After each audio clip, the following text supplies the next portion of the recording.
Hi, I'm Dillon. And I'm Bryce. And you are listening to Roast Sessions on the Animals at Home Network. Roast Sessions are a casual conversation between Dillon and I. We'll cover a wide range of topics, including reptile husbandry, conservation, science, and more. These are rough cut episodes. One take, no edits. Enjoy. And this is episode 2 of the Roast Session. All right, guys, welcome back to Roast Sessions. These are very popular. People really enjoyed the first one, so we're happy to get the second installment in. And we have a bunch of just random topics to talk about today. But the very first thing I want Bryce to tell us is the other day you posted on Instagram on your stories that you had a giant wild rat invading your rat breeding room. I want to hear about that first.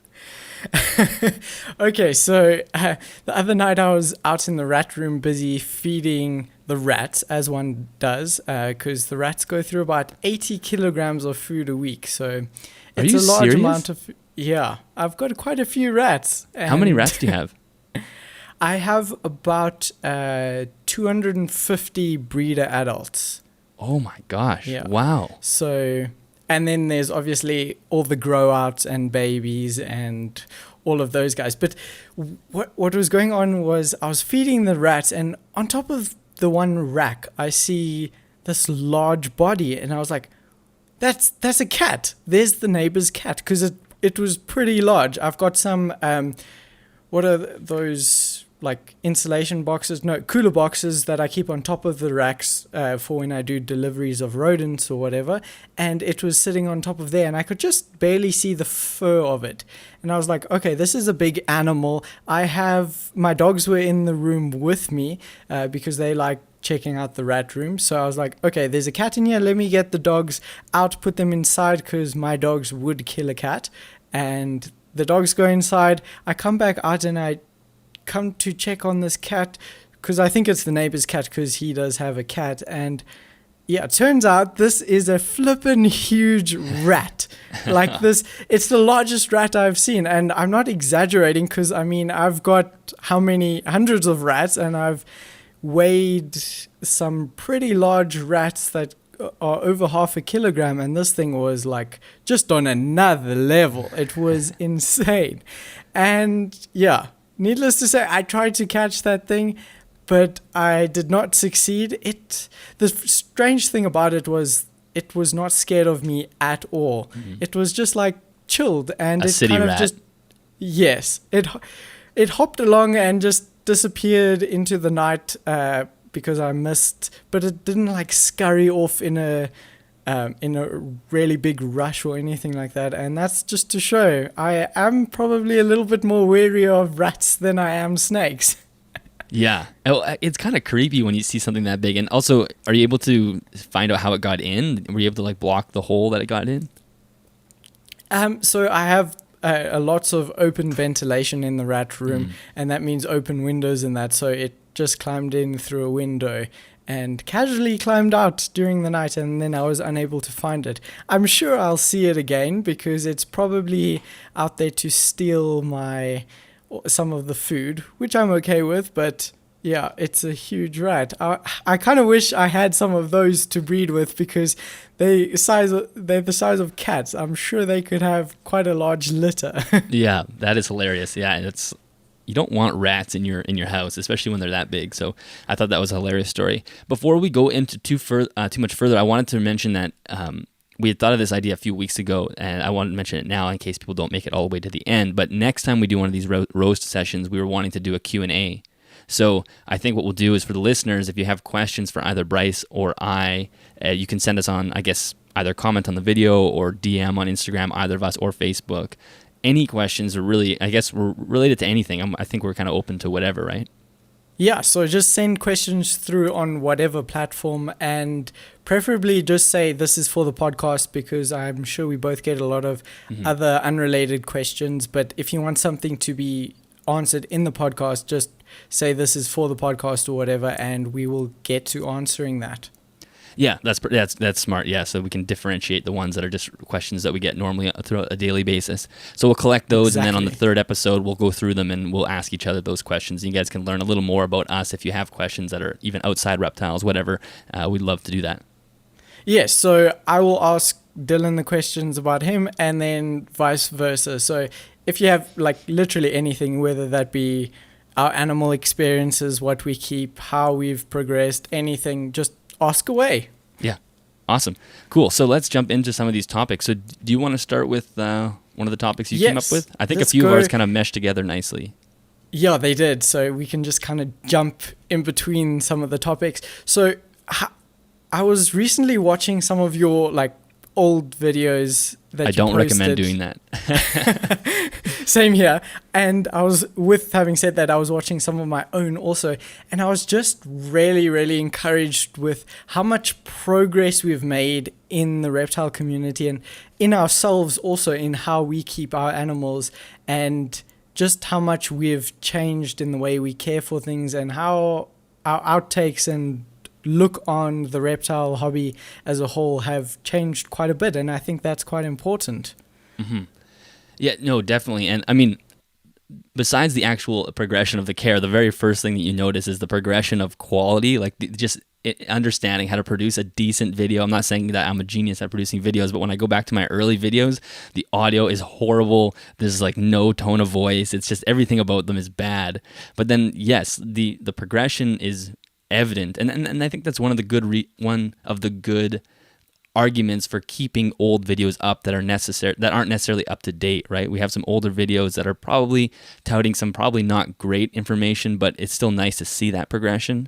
And there was something else I was going to say about that. It's one of those things where I have some sympathy for people who are starting a YouTube channel, and you'll see a fresh pet tuber, for example, and you think, oh man, they're saying a lot of wrong things.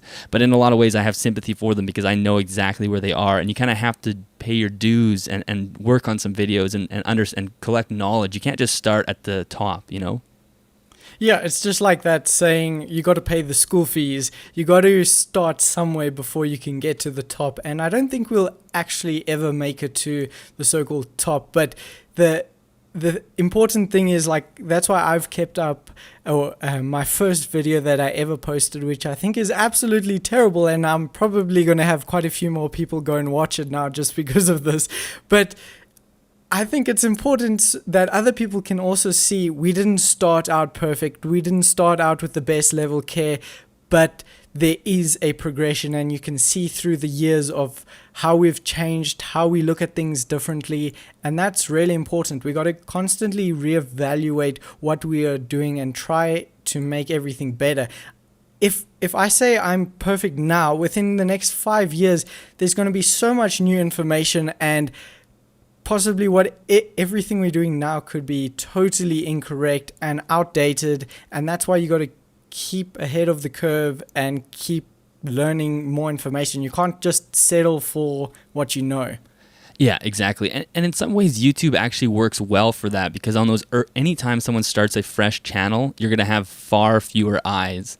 So even if you're giving some slightly wrong information, you're kind of doing some really bad videos, it doesn't have the same impact as a channel that has, 10,000 subscribers, which you're getting close to, or 20 or 30,000 subscribers. So it's almost like as long as, like you say, you have this goal of progressing and learning, as your viewership grows, you should be giving better and better information over time. Yeah, that's so true. And also not be afraid to give wrong information, because that is how we learn. So try your best to give the most accurate and up-to-date information that you can. But remember, in 5 years' time, that video is going to be outdated, and so will that information. For instance, like species even change within that time. Forest cobras or whatever from 2 years ago, they were all named one species. Now there's 5 different species of them. So whether you're calling this a forest cobra, it may not be a forest cobra anymore. So things change, and we also can't judge people on saying wrong information, but just know if you're trying to say the best information that you have available to you at the time, just try that. And that's why you can't find your information from one source. Exactly. It was kind of, Harvey had mentioned this on a few podcast episodes ago, that if you're getting your information about a species that's, a video that's 6 years old, that's not a good thing. And I don't think anyone's doing that without, getting or gathering more info. And it's kind of funny right now because in the United States, obviously they have all this election turmoil right now. So there's all this different news coming out. And I find myself, you're trying to keep up with the news, and I'm watching videos and you see a video come up, and I'll immediately look to when the video was posted. And I already find myself, if the video was posted more than a day ago, I'm not even going to watch it because it doesn't have relevant information because everything is changing so quickly. So it's interesting that over time, the sort of the time frame has shrunk for what information is valuable. And I think that's why you see on YouTube people start using the date in their titles, right? This is a 2020 care guide or whatever. So people really have a motivation to watch what is hopefully recent information. Yeah, that up-to-date information that is now and relevant, not something that we thought 10 years ago. Like, for instance, something like Komodo dragons, I think everybody still to this day says, oh, they don't have venom, it's just bacteria in their saliva or whatever nonsense like that. I think it was actually in 2005, if I'm not mistaken, or 2009, that it was proven that they do have venom. But still to this day, that bad information gets spread around, and that's what people believe. So even though sometimes bad information is easier to come across than the good information is. And that's why at times Google can be your worst enemy with coming to new information. Yes, exactly. So as far as your very first video, what was it? So my first video was how to clean a ball python enclosure, and it was when I was keeping a ball python in a rack, minimalistic setup with like not toilet paper, newspaper, a water bowl, not even a hide, and just temperature controlled and set up like that. And I was keeping everything really sterile at the time, with spraying a disinfectant all the time, whether I touch one animal to another. And all of this came about because I started out by keeping snakes in cages, having a nice little setup, not obviously a perfect enclosure or anything close to what I have now. But what happened was the first snake I got, she actually got sick, either from an upper respiratory infection. I don't even know if it's nidovirus now because of everything that's going on. But basically she was sick before I got her, and then she just got worse in that enclosure, and it was easier for me to keep better care for her in the racking system, because I thought anything that I brought in, because I cleaned stuff from outside, put it in the enclosure, and then she got sick, and I was like, oh no, this is my fault because I didn't keep anything sterile. So then I became very clinical and cleaned everything. There was just a basic setup. It was all like plastic, super sanitary, and that was just because of the fear of my snake getting sick, because I did lose a snake to this because I kept it in a wooden enclosure, and germs obviously are easier and more abundant in those enclosures. Yeah, and that's definitely, especially, last week I released the episode on ball python nidovirus, and so I do understand the want and the need to have a clinical and clean setup, especially if you have many animals. Now, ironically, not a lot of people seem to know about nidovirus, and there's not, people think they use the rack as the reason for, or they use something like nidovirus as a reason to have a very clean and plain rack, yet they don't do proper quarantining, for example, when it's like, well, yes. you can't just use your rack as all your evidence for, trying to stop disease when you're not going through one of the main things that will help stop disease. Yes, I actually went to a meeting not too long ago with a really well-renowned vet who specializes in reptiles, and he said one of the best things for reptiles and quarantine are racks, but only for a short period of time. They cannot and should not stay in racks for long periods of time. There are places for racks. Yeah, racks are good for certain things, but if it's that animal's 24/7, 365 day in life, it's not a good thing. But it does have a role to play in keeping things, like, it is easier to clean and keep everything sanitary. Maybe that's why racks should be used as just a quarantine setup. Yeah, I totally agree. And your quarantine could be 6 months. It could be a long section of quarantine. So it's not like, oh, it's only a 2-week thing. You could be using the racks for long periods of time. And if you are somebody who has animals constantly coming in, you should have good use for those racks. But yeah, exactly right. It doesn't have to stay in there past the 6 months. And so that kind of jumps into another topic that I was curious about, and you would have a better understanding of this, is obviously ball pythons and whatnot and corn snakes. Those are all rack snakes, or we see that a lot. But the other area that we see all the time is venomous snakes in racks, especially in venom labs. Like we have in the States, these venom extractor labs, and they have hundreds of snakes, and they're all in these tubs. Now, how do you feel about that? It's an interesting problem, because the snakes are serving a purpose that actually, unfortunately, doesn't really have anything to do with their welfare. It has everything to do with our welfare, because we're doing, pulling the venom out to produce antivenoms and research and whatnot. And it would almost be a danger and totally inefficient to keep those animals in anything but a rack. So what do you think? Should those animals be... I'll just let you take it from here.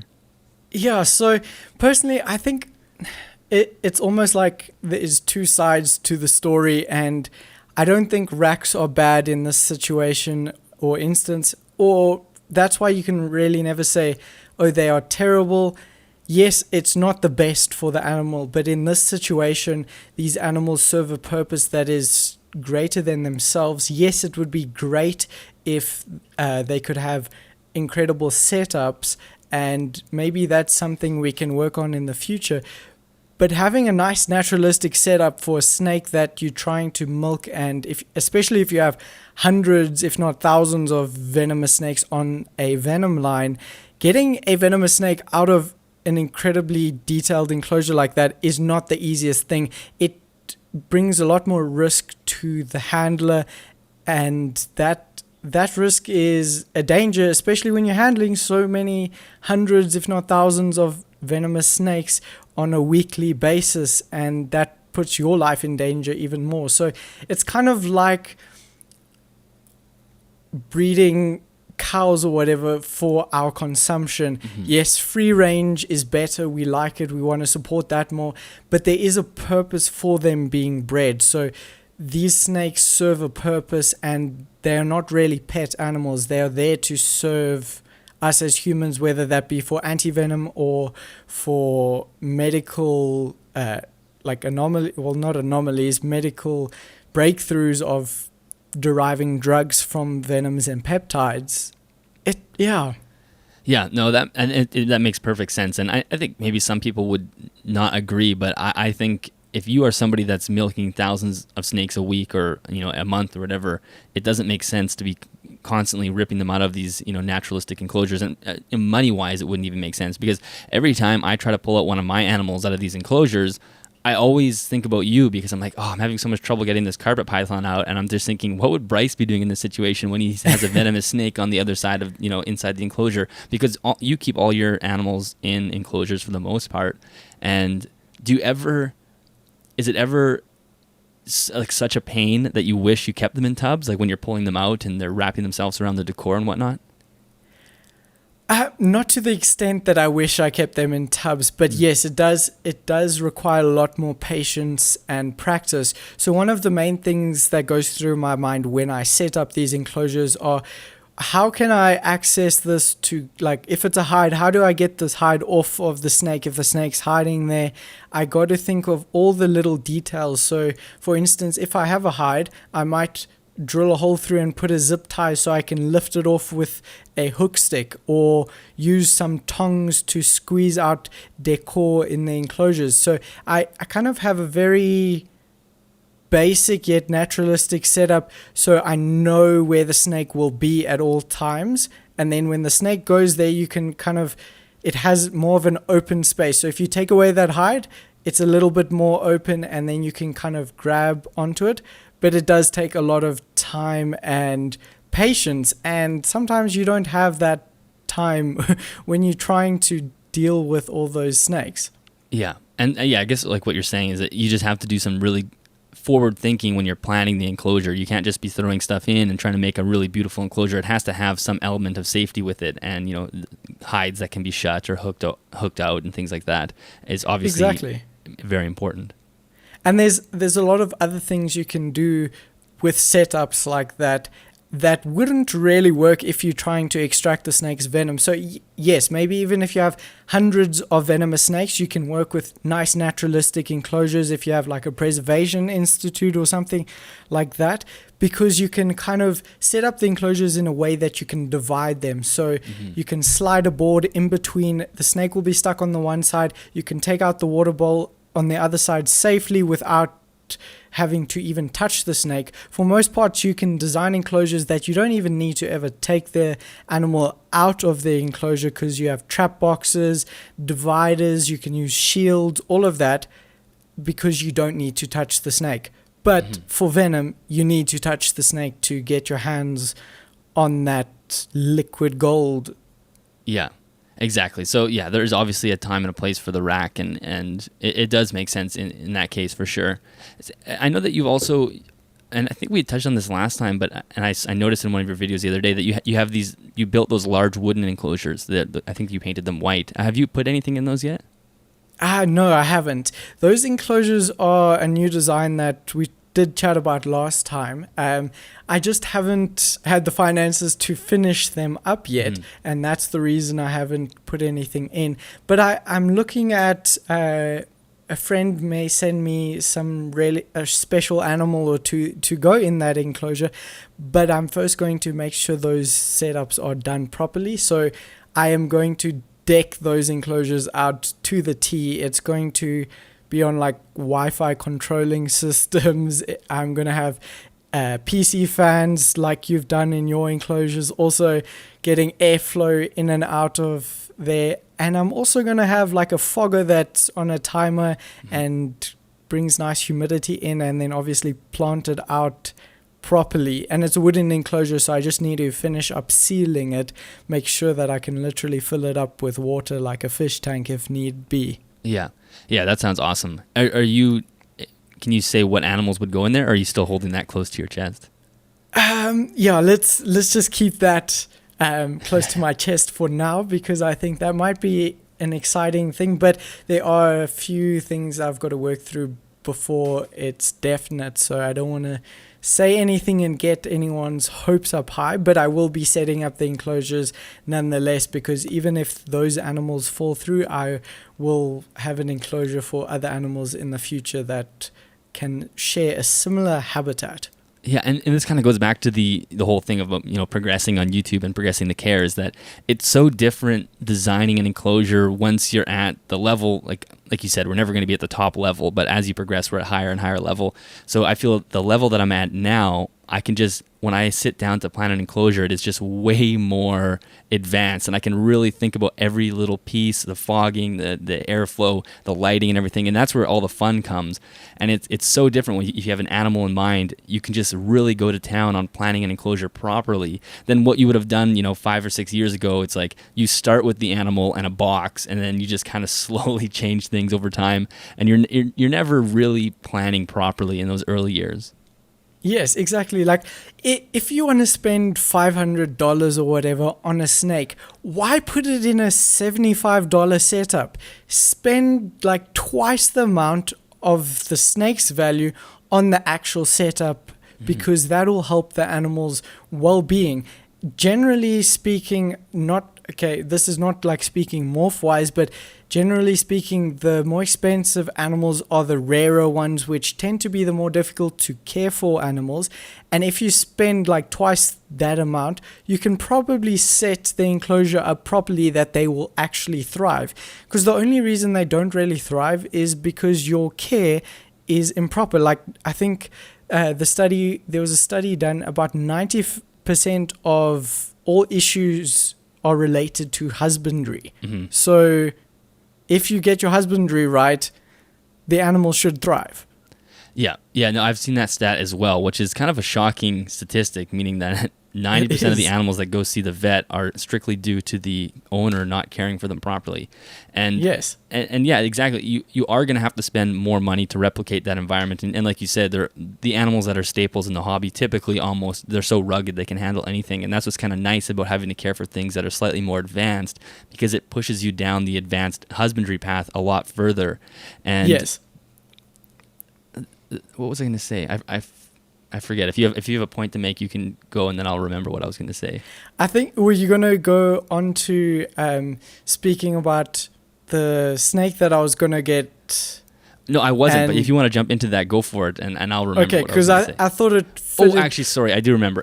Okay, go ahead. I'll say it before we jump down that road. The one thing that I really hate about the hobby that I see all the time is people promote it as an inexpensive hobby. They're like, it's very cheap, you can do this, and I really don't like that message, because it isn't an inexpensive hobby. Yes, you can buy a corn snake for $30, but to actually set it up properly with proper lighting and heating and everything else, not saying you need to go plant it and everything, but even just the lighting, it is expensive, and I don't like us trying to promote that it's an inexpensive hobby, because I think it sets new keepers up in the wrong mindset.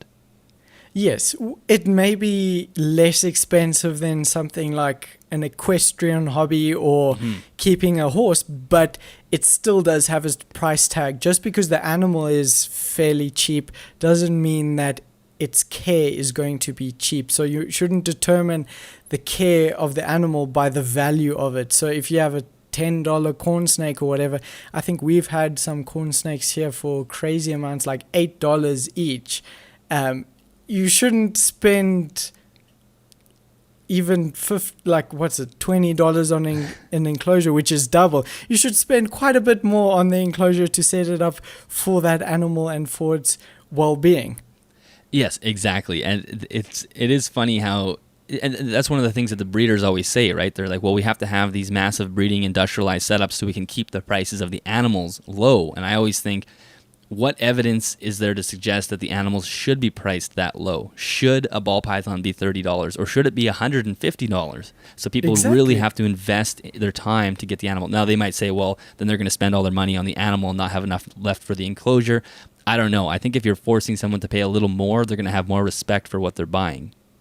I think that is so true, because generally you see the people who spend more on the rarer animals, they take the time and do the research, in fact, before they get the animal, set up their enclosure to full spec before the animal actually arrives, then quarantine it properly and put the animal in its enclosure, not buy the animal and like, now what? I got to kind of figure out what I have to do setup wise. That's why you got to make sure you have everything intact before you like go out and get the animal.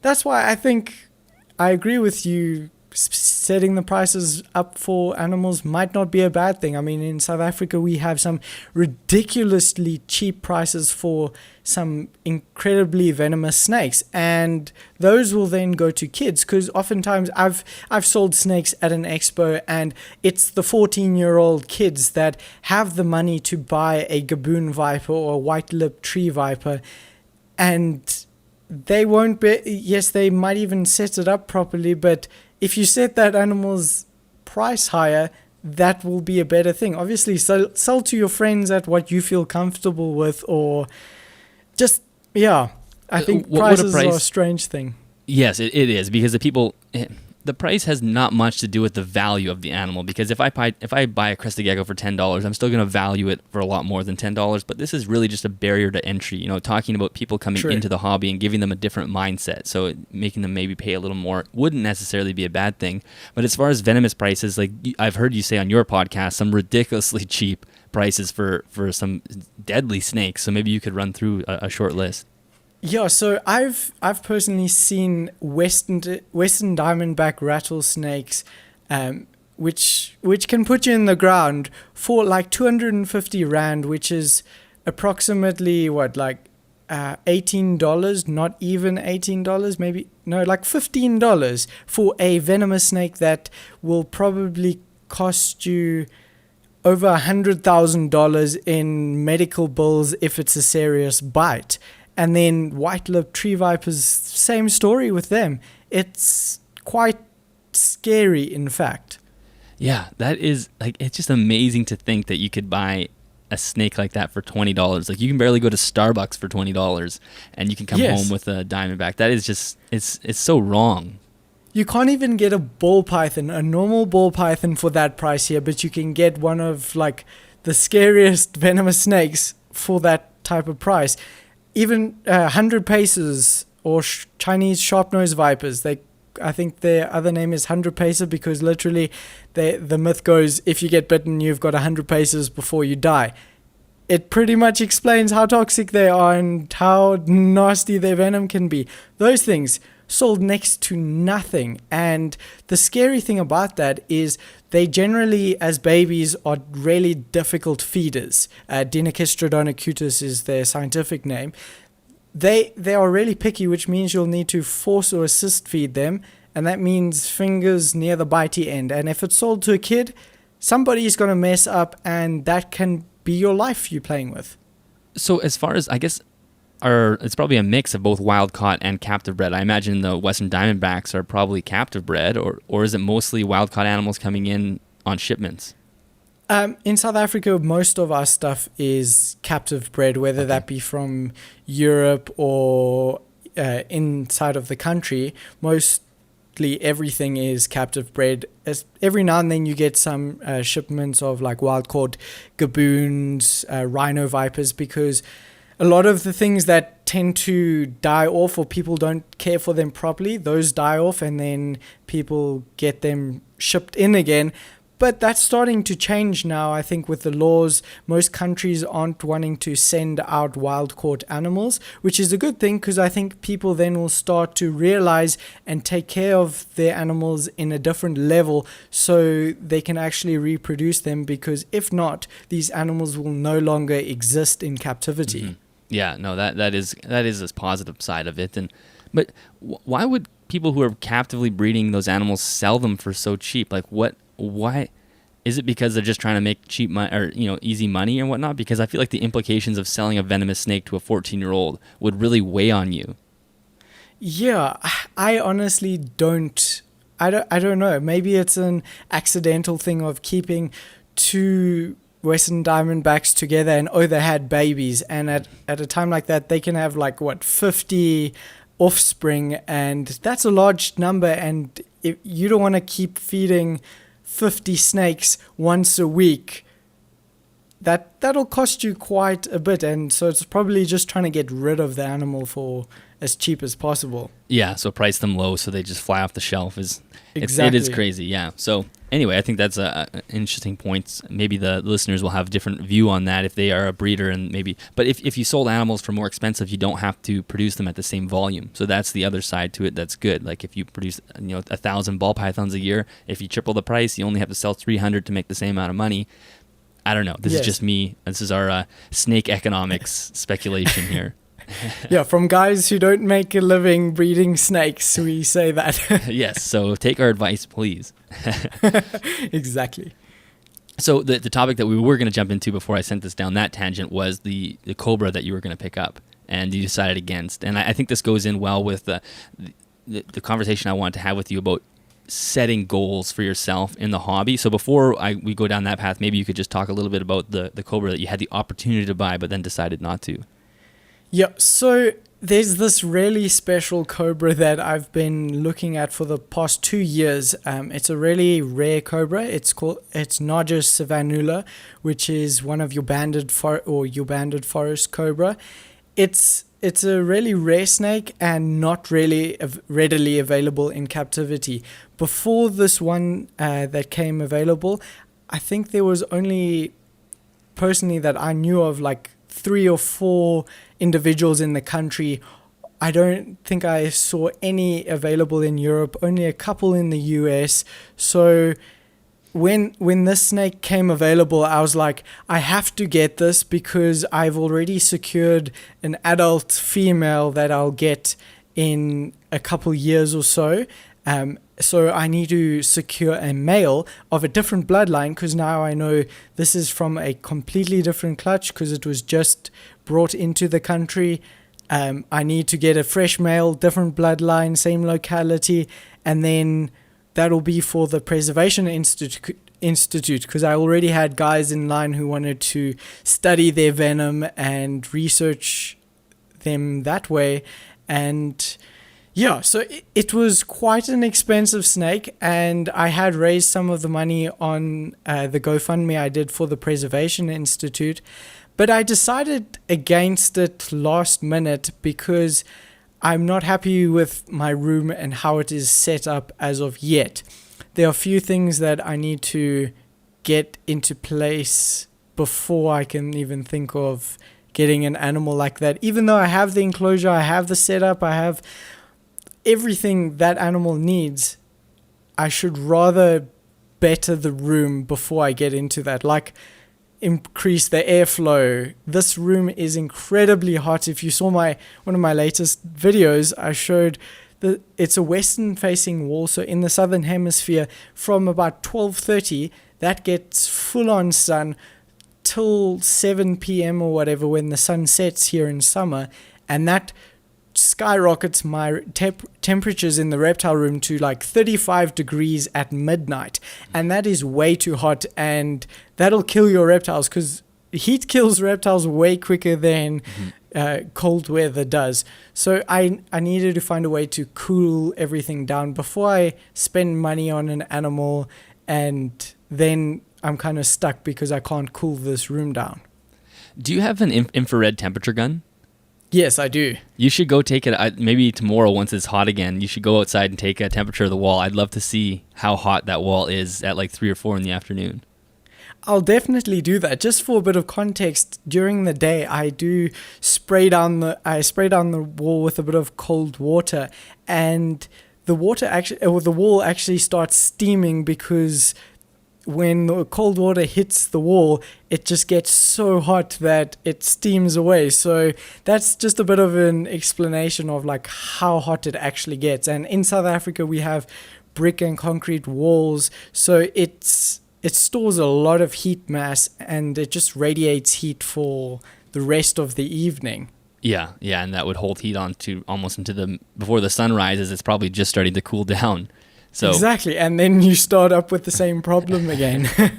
Well, it is an interesting. It's getting back to the Cobra. I don't think most reptile keepers think this way. Although I would say most people who listen to this show probably think similar to this, and that's having an overall goal with your hobby and what direction do you want your reptile room to go, for example. And I think that might be just too much for some people to think about, but many people do think this because, like, I don't consider my animals pets, for example, and technically they probably are pets, but as far as I'm concerned, it's more of a project that I'm working on. So my question to myself is, what are my goals here? Are my goals to eventually start breeding it? And for me, it's no.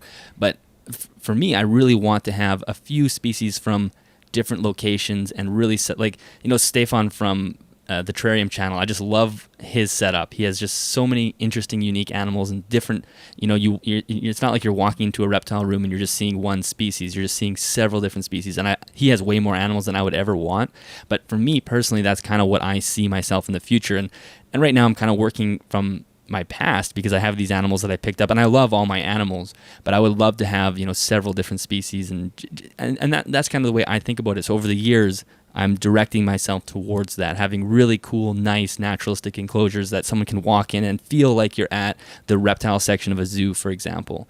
And obviously you have some goals as well.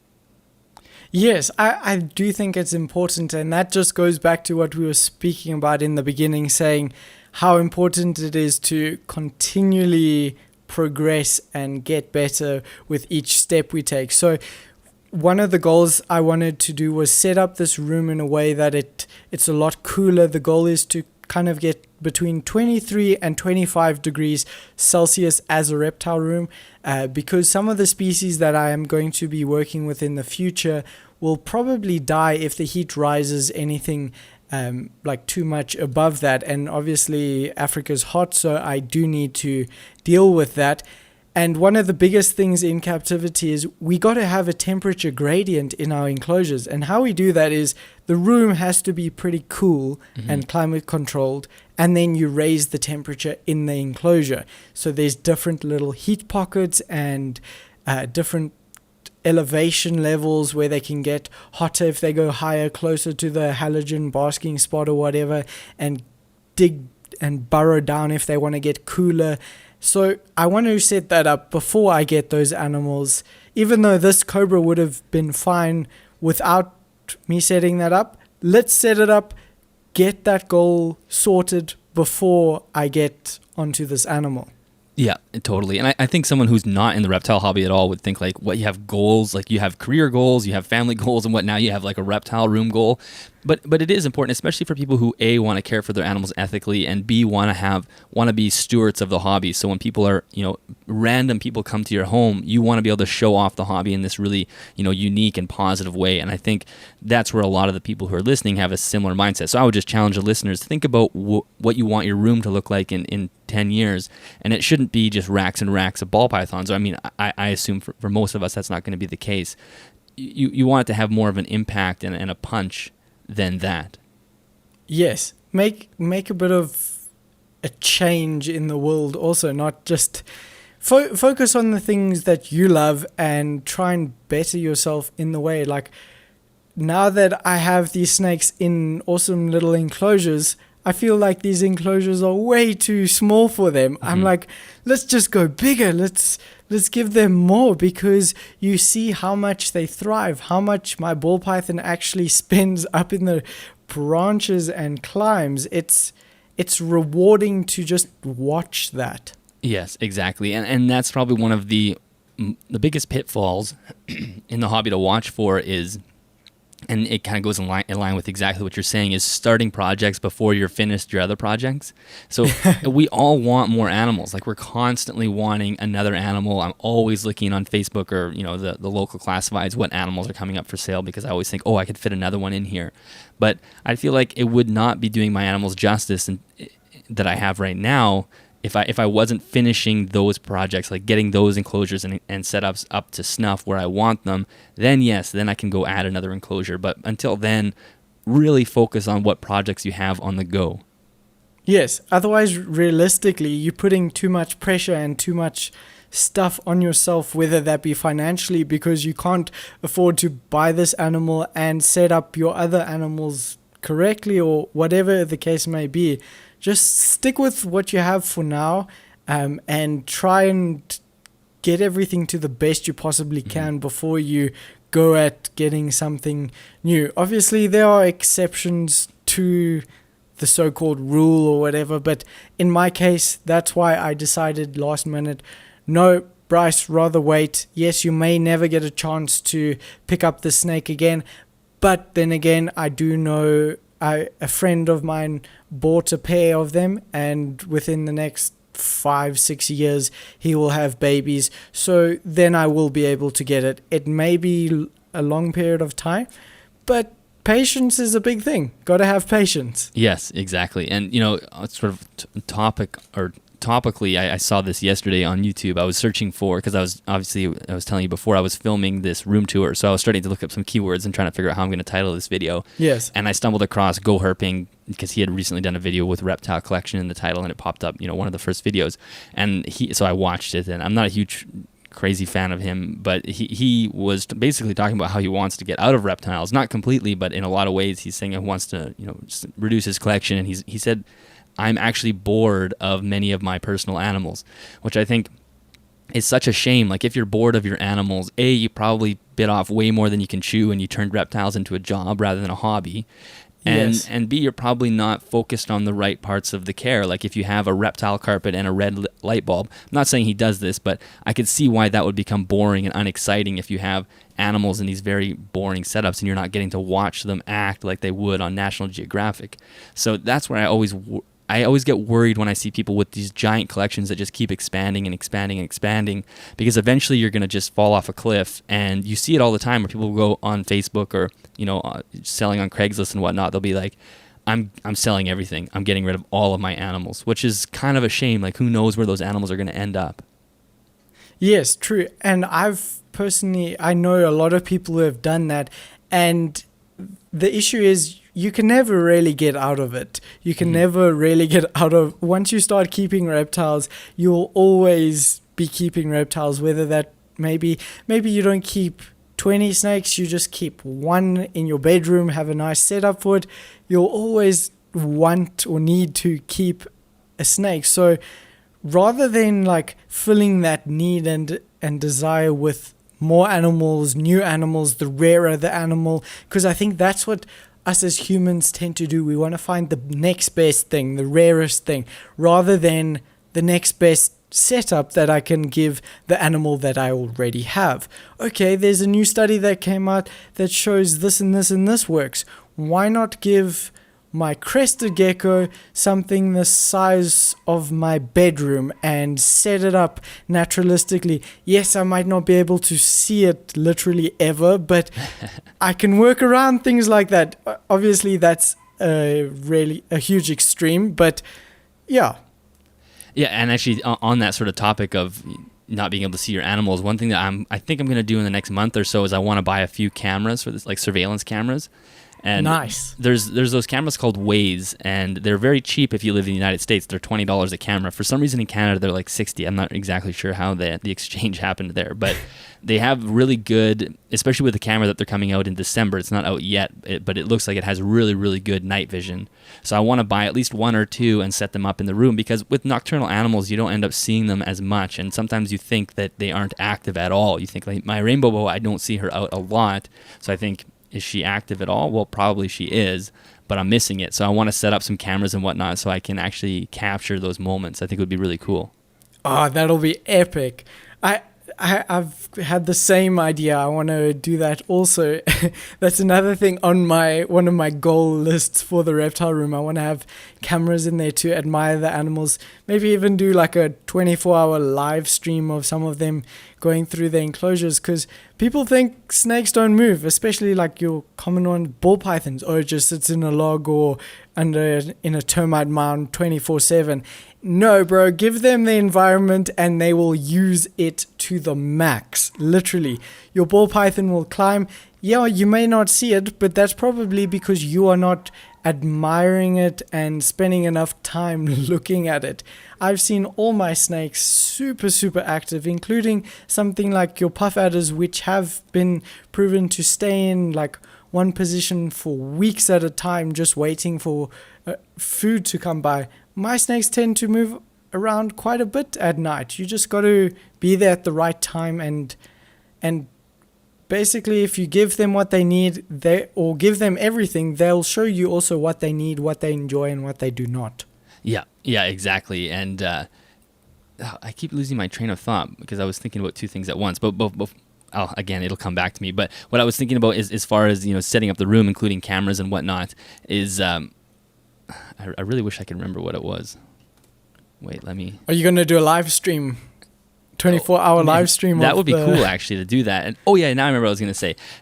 Like, on the topic of people not being able to see their snakes move and whatnot, people will always say, like, you see this all the time, my snake never drinks water, something's wrong with it, I never see it drinking water. It's like, well, your snake probably drinks water once or twice a week for like a minute at a time, and that's it. So unless you're watching it 100%, the likelihood of you missing that event is extremely high. So that's where the cameras would really come in well. And the other day I watched, I forget the name of the YouTube channel, but I'll put it in the show notes, is an aquarium channel.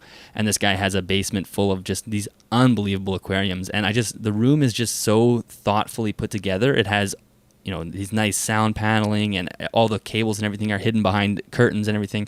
And it's just awesome. Like, it is just, you can see that it was built from the ground up, and every detail was thought about, and it just feels like a nice, relaxing environment. And it is amazing, and that's what I would really love to do with a reptile room. But my only worry with that is, once you're done a project like that, your mind still wants to do more, and I'm not sure what would happen, because I feel like as soon as you set something up like that, you'll probably end up taking parts of it down and changing it and whatnot. But I think, it would be such a huge project anyway, it would probably take you years to finish. Yeah, but I personally think once you've set up something like that, you can always change things in the enclosures. So change the decor, have extra enclosures, so build, like, kind of future proof it. So write a list down now of what you think you might want to be getting into in the next 20 or so years, and plan enclosures for that. For then, yes, you may have an empty enclosure for years, but you might also be able to then progress on those enclosures. Even if everything is full, you have all the animals in all the setups are full, and you've kind of perfected them. They look like professional slices of nature in your little enclosure. You can always change it up, literally. And then at that point in time, you probably have the amount of animals that you kind of will plateau at. So if you have more animals, you won't have enough time to give these animals the proper care and admire them. And if you have less animals, you'll constantly feel like you want to do more, if that makes sense. So you got to find what your perfection of the amount of animals is, I guess. Yeah, exactly. There's definitely a tipping point in terms of changing it from enjoying it to absolute like work of having to maintain it. And I'm starting to find myself gravitate towards smaller species of snakes as well, like for thinking about the future, just because I have these 3 boas and the carpet python, which are all going to be very moderate size. They're not going to be huge, 5-6 feet. Maybe one will be 7 feet, but you do see a lot of these animals in the hobby, and to be able to maintain those animals in a properly sized enclosure is just so much more difficult. If you have an 8-foot snake, it really needs to be in at least an 8-foot enclosure, but hopefully you could have plans to go to like a 10-foot enclosure and a 5 or 6 feet tall enclosure, and that is just huge. Like that is just taking up a giant section of your house. So I'm really starting to feel myself move towards smaller species, which at first I wouldn't have wanted, but now as far as the potential of having a really cool room goes, a boa just takes up too much space. I'm not going to get rid of my boas, but it is something that I didn't think about when I first got into them. I totally agree with you. I mean, that snake that I'm wanting to get, that Noja savanula, that cobra, it gets pretty large. I mean, forest cobras, I'm not sure which species of forest cobra, but forest cobras in general are the longest true cobra they are. So for having an adult of something like that, I need an enclosure similar, if not bigger, to my anaconda's enclosure. And that takes up a large amount of space. And now if you're having just 2 of those snakes, that takes up a really large amount of space. I mean, my anaconda's enclosure is about 3 meters by 700 by 600. So it takes up half the room, literally. And I can build more on top of that, which I would use for the cobras. But that's not a lot of animals for the amount of space. And if you think of it, we're still not at that, like the full length of the animal, and that being the enclosure size. That's kind of not fair also. Yes. Surely we want them to have more than that. Obviously the standard is less, but surely we would want them to have more so that they can move around if need be, and like stretch out completely and slither in a straight line or whatever the case may be. Why get such big animals then? Like a king cobra, you're gonna need a house for that thing. Exactly. Yeah, and I think that's what now I'm thinking, but that's the appeal of those smaller snakes. So if you could imagine like a mental experiment where you take the actual volume that the snake displaces, so whatever that calculation would be.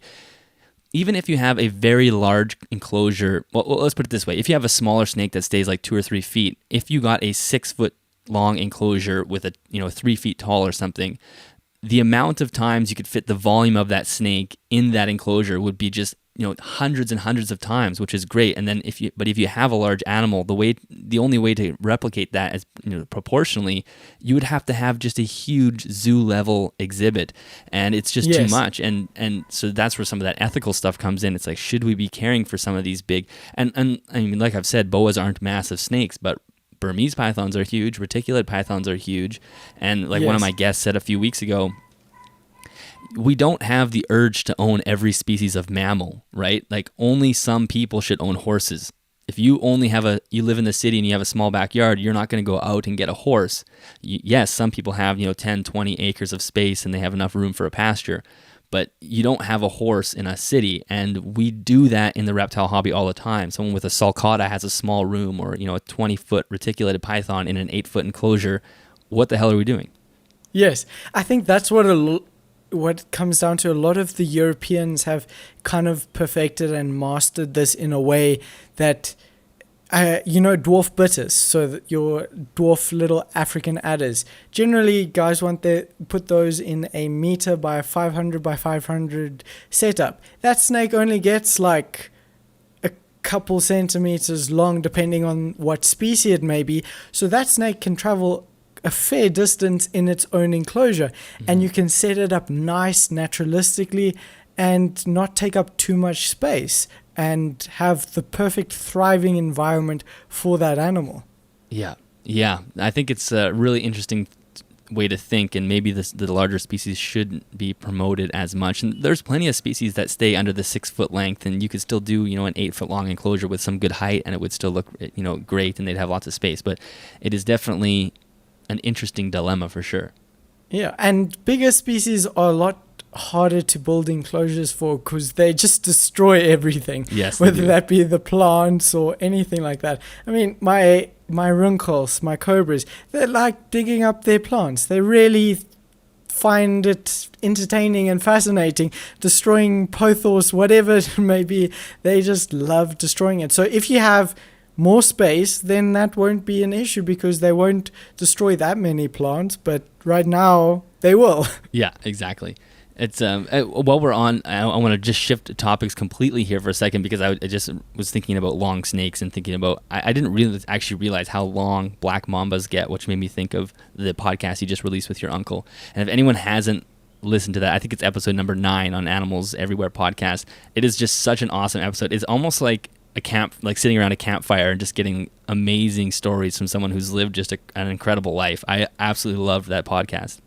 Thank you. It was such a huge privilege for me to do that podcast because he's one of the only people, or if not the only person in my family who really has a fascination with snakes and reptiles. And yeah, most people in my family are like, no, keep them away from me. They admire that I admire them, but they do not admire them. And Uncle Ken just has some of those stories literally seem too far-fetched to be real, yet they are dead truth. It's incredible, and it's just a great listen and something just to enjoy listening to if you have the time. So definitely go do it. It is episode 9. Yeah, and he's just an amazing storyteller. Like you can tell those are some stories that he's told in the past, or at least I assume, just because I mean the story about him taking the bite from the twig snake or the vine snake or whatever it was, it's just so fascinating. And it was. I loved it. Thank you. I'll definitely let him know that because one of his things was, oh no, I talked too much. Sorry, Bryce. I was like, no, it was perfect. He explained everything in such an exciting manner, and it was just such a great episode for me. Yeah, I absolutely loved it. And I was watching one of your videos the other day, and I know I think you have a few more things on your list as well to cover, but I just want to go off on a small tangent quick. You were at Izzy's facility there, which was, I think it's Crocoholics, and I assume that place is at his home. Can you talk a little bit about his facility? Because it almost looks like he has like a mini zoo on his property. Does he have quite a large property? And then how does he doing all that like fake rock work and everything? So all those enclosures, he in fact... It's also a thing of progression. So over the years, he's changed it up, and that fake rock was all him. He did it himself with a couple people's friends' help, or the gardener also, and he just did it because he wanted to better in the environment for his animals and the animals he keeps. So whatever he gets from the animals, he tends to spend right back into making their habitats better. So it literally is like he has a private zoo at his house, and that's Crocoholic's Conservation Center. So it's incredible what he does with the animals. And within the next couple days, if not the next week or so, I have some exciting news. We will be going to raid the nest for the West African dwarf crocodile, which obviously is an endangered species. So we will be getting some eggs from an incredibly endangered species, and that's always exciting. Wow, that is so cool. Yeah. And he's successfully bred them before, right? Yes, he's bred them a couple of years now that he's kind of found the perfect remedy or recipe to produce these animals in captivity, because he's found how to replicate their natural environment to the T, basically. If you want to check out how he actually breeds them, that's episode 1 of the Animals Everywhere podcast, and he goes into full-on detail there on how to do it. And so we're expecting eggs in the next week or so. Yeah, and I won't spoil how he does it, but it really, really emphasizes the importance of replicating climate and rain cycles and whatnot. So that was really cool to hear. And so as far as that setup goes, he's got some really large enclosures with these really cool ponds, and it's amazing to know that he actually did that rock work himself. Is that just in his backyard? Like, does he have a city home that's just his backyard is just a zoo basically? So our yards here in South Africa tend to be a bit larger than normal from what I've seen in the States. So yes, he's got a fairly not a huge property. Most of it is taken up by crocodile enclosures, if I'm being honest. So yeah, he doesn't have like hectares or acres and acres, but what he has been used on the animals, and that's what's really cool. Yeah, that is so cool, and obviously it's working because he's actually one of the only people that's breeding these West African dwarf crocs, which is super cool. Exactly. Are there a few things left on your list? I think there were. Yeah, they were, but I don't think we need to. I think we covered a decent amount. Maybe let's just go into a topic that we spoke a bit about now, was like stress. The big thing of stress and reptiles. If you put a baby animal in a small or a large enclosure, it's going to stress out, and that's terrible. What are your thoughts on that? Well, I obviously don't believe that is the case. The argument that you take an animal and you throw it into a large environment will stress it. Obviously the answer is yes and no, but that is depending on how you do it. If you take an animal that's been living in a shoebox its whole life and then throw it into a massive, a massive naturalistic enclosure, it's probably going to get stressed. But that doesn't mean that animal shouldn't be in that enclosure. It has everything to do with how you introduce it and how you step up. Like Lori Tarini from now her channel is just Lori Tarini, and she does some great examples of how to introduce animals to new environment, and we talked about that on my podcast with her as well. Slowly introducing, letting them explore, not just rifling them in and having them to develop this massive stress response. So yes, animals definitely thrive in larger enclosures, but it has everything to do with how you've introduced them to it. Yeah, totally. But also I think personally it's how you set up the enclosure. So you can't put a baby ball python in a 2-meter enclosure and expect it to thrive with one water bowl and 2 hides. No, that is not how it works. You got to try and replicate nature, take a slice of nature, put it into captivity, and that does mean adding loads and loads of foliage. So yes, you may not see the snake, but that's a good thing, because the snake will then be thriving. But it also gets to like, where is too big, if that makes any sense, especially with some of your really small species like Bitter Schneideri, which is they're the world's smallest adder. They are so tiny, like it's incredible to see how small they are. But if you put them in a really large enclosure, you'll not see the animal, and then you can't really check on how it's doing. So it's all in moderation. Yes, exactly. And that was actually, now that you've said that, it's triggered a thought that I had the other day. I was talking about this with somebody, and it made me realize the larger you go with the enclosure, the more difficult balancing heating and lighting is. So if you have a massive enclosure, all of a sudden you have to have a massive light system that goes with it. If you want to provide UV for your animal, for example, you can't just use a shade dweller like a 10-inch bulb on an enclosure that's 8 feet long. It just doesn't make sense. And eventually, of course, the animal will probably go bask under it, but it does add a lot of challenges. So it's, especially if you add height, I would say if you're going long, it's okay. But as soon as you add 3, 4, 5 feet tall enclosures, your UV is not making it down to the floor. So if you have an animal that ends up not climbing as much, or doesn't enjoy the canopy that you've set up, you might be robbing it of the ability to absorb infrared wavelengths and the UV wavelengths as well. So yeah, to say bigger is better, which is what I already said, there's caveats that go along with it. Yes, that's so true. Like recently, I went to, as I was saying, that reptile meeting or whatever with a really well-known vet who's a reptile vet. He said even nocturnal species, like not crepuscular or nocturnal species that pretty much never come out at daytime, they also need UVB. Like, that's just how it works.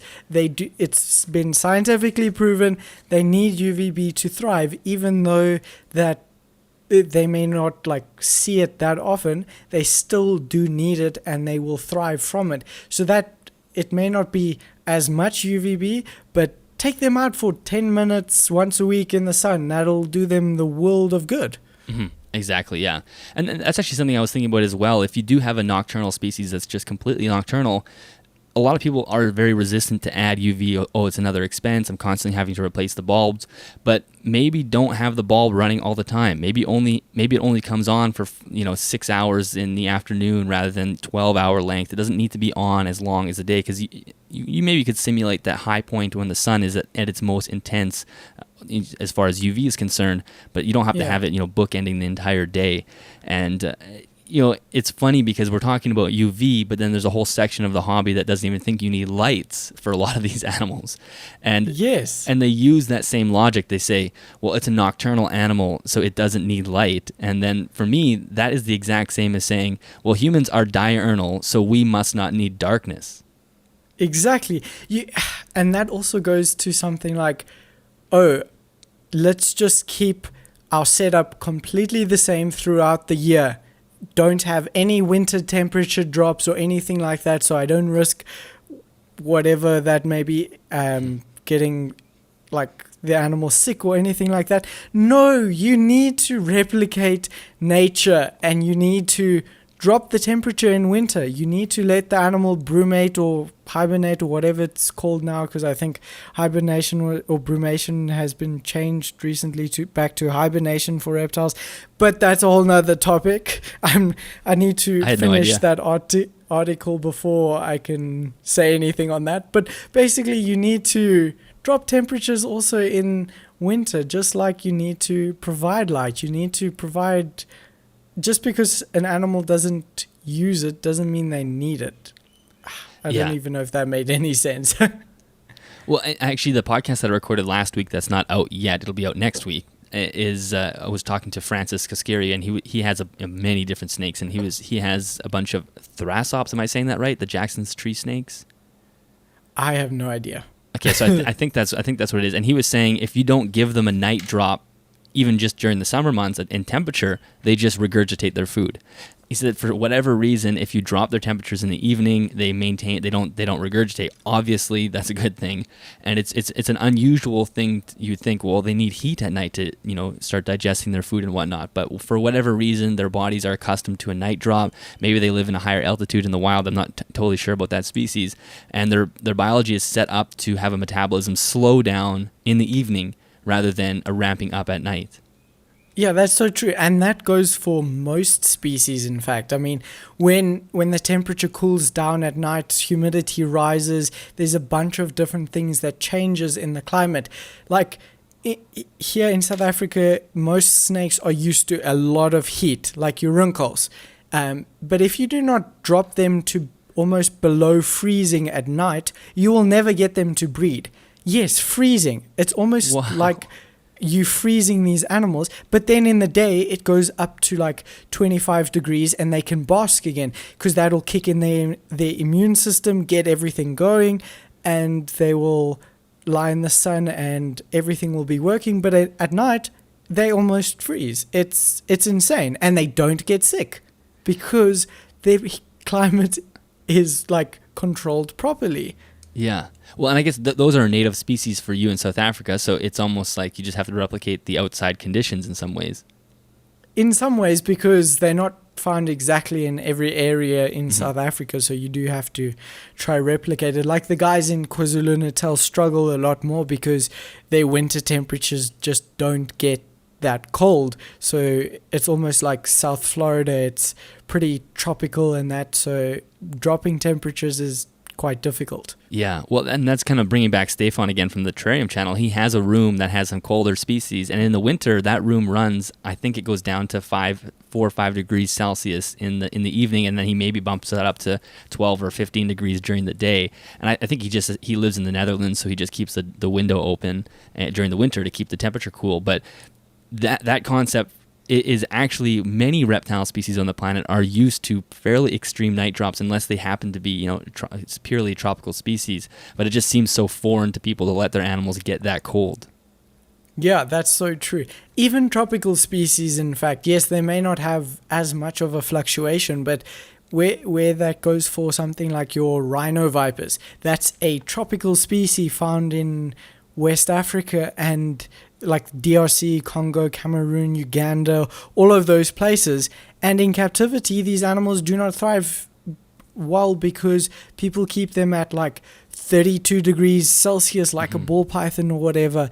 And no, these guys actually, they thrive in the cooler conditions because they're under a canopy that hardly gets much sun, and they are low-lying snakes. They stay on the ground where that humidity may be quite high, may have a draft from every now and then, so it's not too high that it'll kill the animal, and it's quite cool. So if they get too hot, they die, even though they are in a or tropical climate. Yeah, and rainbow boas are very, very similar, where you can't really keep them too warm because they will suffer from that, and they tend to be on the cooler side. And like you said, it's much easier to kill a reptile by overheating them than by reducing their temperature.